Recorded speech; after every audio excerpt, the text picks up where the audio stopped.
আসসালামু আলাইকুম।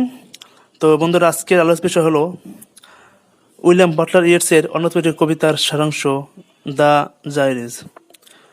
এই কবিতার মূল ভাব হলো সভ্যতার উত্থান পতন, the cyclical order or history or the rise and fall of civilization, অর্থাৎ সভ্যতার উত্থান এবং পতন হলো এই কবিতার মূল থিম।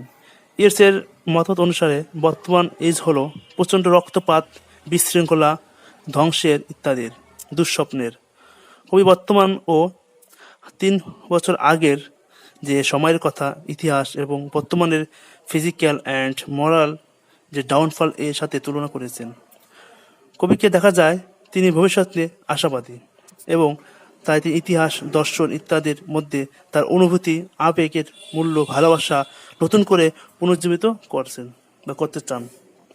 অর্থাৎ এই বর্তমান এজ হলো ধ্বংস, উত্থান, পতন, মানে বিশৃঙ্খলা, সেক্স ওয়ার, অর্থাৎ এক ধরনের অরাজকতা বা খারাপ অবস্থা।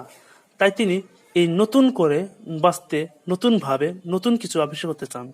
আর তাই তিনি অতীত থেকে জ্ঞান নিয়ে, অতীত থেকে কাহিনী নিয়ে, অতীত থেকে রেফারেন্স নিয়ে ভবিষ্যতের দর্শন, ইতিহাস, সাহিত্য এসব পাঠ করে এর মধ্যে থেকে নতুন করে আবেগ, অনুভূতির সঞ্চার করতে চান, নতুন করে সবকিছু যেন পুনর্জীবন করতে চান।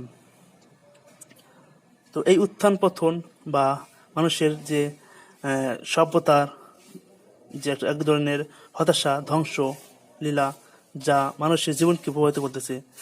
তো এই ছিল এই কবিতার মূল থিম। তো বন্ধুরা, এরকম আরও নিত্য নতুন ভিডিও পেতে চ্যানেলটিকে সাবস্ক্রাইব করে অনুপ্রেরণা দেবেন।